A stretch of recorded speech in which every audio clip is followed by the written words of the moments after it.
Dr. Drolly Claravall is currently the city sports consultant in the city of Ilagan in Isabela and teaches in Isabela State University as an associate professor. Dr. Claravall also served as Women in Sports Project Director in 2018 and 2019 and as a sports consultant for DepEd Pangasinan too.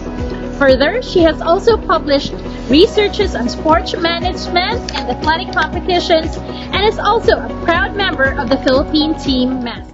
I am so happy that I have this course. The physical education teaches me to become a versatile person. I love my course, of course, because our role as a physical educators plays a very, very important role in the life of our students because we develop not only the physical, but also the mental, the social, the emotional, and most of all, spiritual. So, minsan, ang pinofocus lang ng mga teachers magturo ng physical education ay on the physical side, mental. But one thing that I really appreciate, the impact of teaching the spiritual side.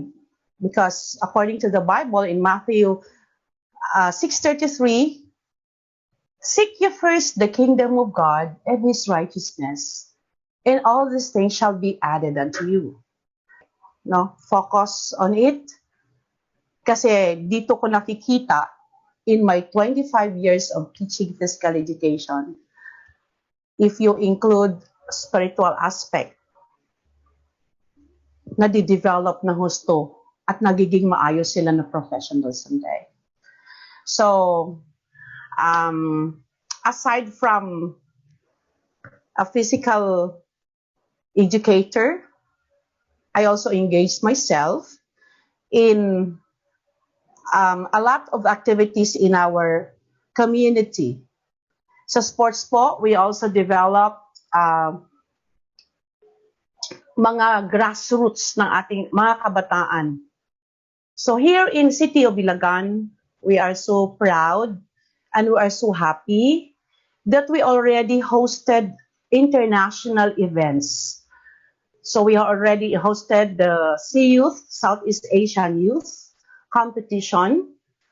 And of course, we also hosted the Batang Pinoy, no, sponsored by the Philippine Sports Commission. So dito sa city namin, okay, especially, okay, the Isabela State University, kung saan po ako nagtuturo, we give our 100% support to our LGUs, especially in the physical activity ng ating mga kababayan. And not only that, we also help ang mga kids to train them well, especially nga yung grassroots natin. Okay, ang ginagawa ko po dito sa Ilagan ay we contacted the Philippine Sports Commission, the PATAFA, no? Kumukuha po kami at nagre-request kami ng mga experts in sports to teach our young kids dito sa aming city. So the Isabela State University, ang partner po ng LGU namin para magkakabuo kami ng mga activities para dito sa city namin. And through this activity,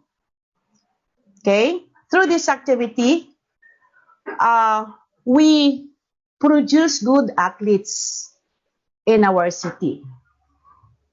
But of course, mayroon tayong mga tinatawag ba kumbaga obstacles. So we have a lot of plans, we have a lot of dreams on how to develop our students and our athletes. So ang nangyayari po ay because of this pandemic, we encounter great problems in developing our athletes. So lahat po ng mga training ng mga kabataan natin ay na-stop. Okay? So the same through with sa PE classes namin.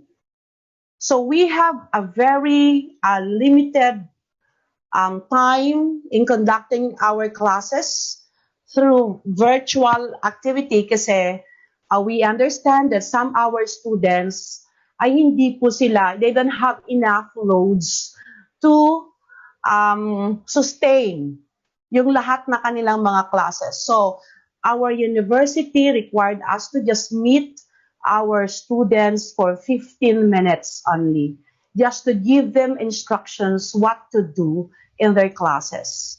So, sa akin po, personally, the time nung nag-stop po ang face-to-face, that was March, no? And it's already the final examination. So, ang ginawa ko po, in order for us to continue our classes, we have this activity. So, mayroon po kaming sa P14 namin, ang activity namin, for example, board games. And then we have the activity then to develop the core, the endurance, balance, and stability of our students. In order for us, pati po yung mga kasamahan ko, in order for us to still continue our activity, so ang ginawa po namin na style ay, ang mga estudyante po namin, for example, sa board games, we give them instruction to play with their loved ones. Pag once na na-convince nila ang loved ones nila to play with them, so they are going to take a video with that, and then they are going to describe kung ano yung feeling nila, no? Doing the board games with their family. And you know what?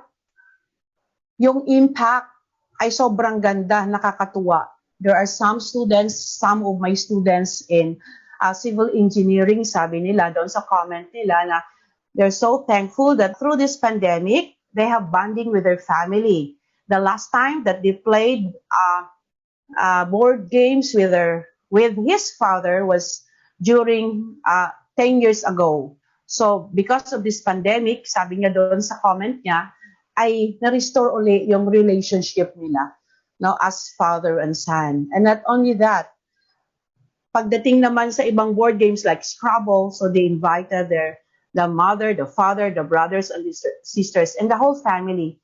No, through this physical activity that I gave them, no, they restore the good relationship among their family. And another technique and another activity that pinagawa ko during the last time ng March, on the pandemic, we have what you call the activity na nagcha-challenge talaga sa kanila.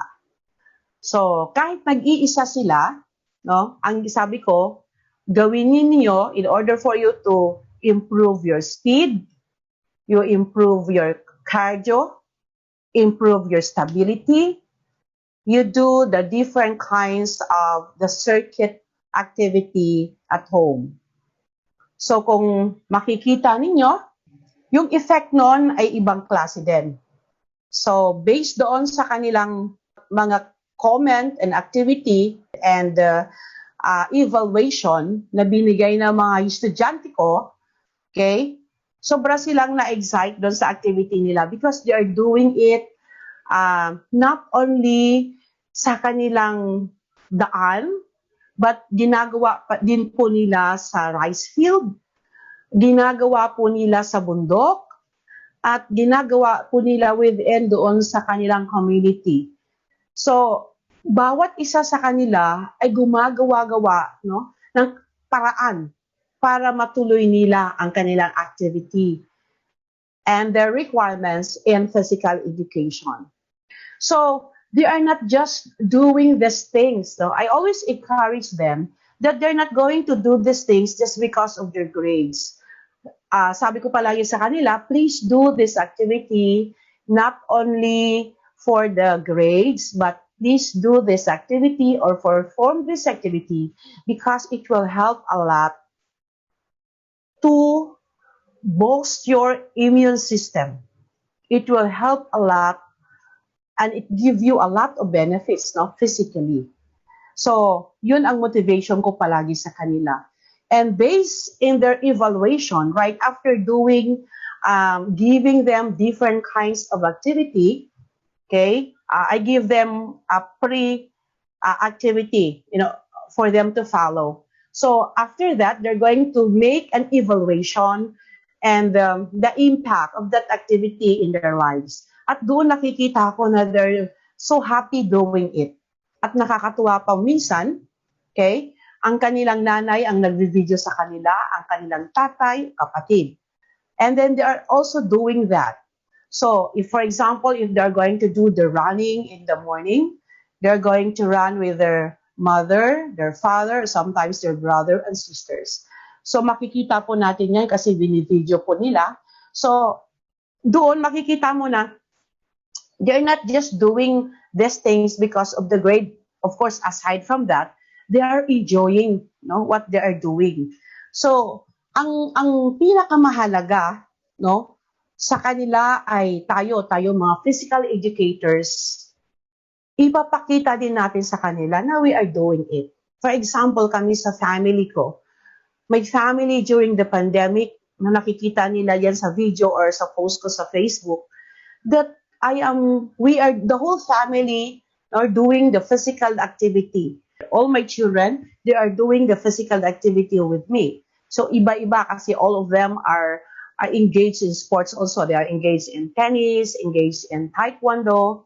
Ako, personally, I'm engaged in athletics. I'm a member of the Philippine Masters Athletics and I compete in the different countries na.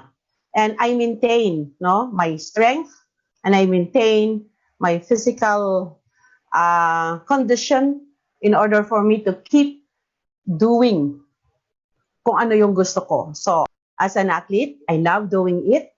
I love doing the activity because through physical education, you can do a lot of things. You can have a lot of friends. Through physical education, you're going to make your body fit. Through physical education, you're going to improve your mental ability. Through physical education, you are going to have a lot of friends through the different activities.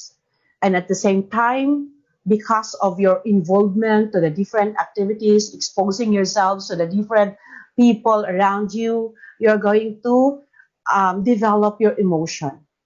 And of course, sa lahat, if you are going to do things, you always include God in your activities. So if you want to be successful in all the things that you are going to do in life, it is very, very important that you will always include God in your life.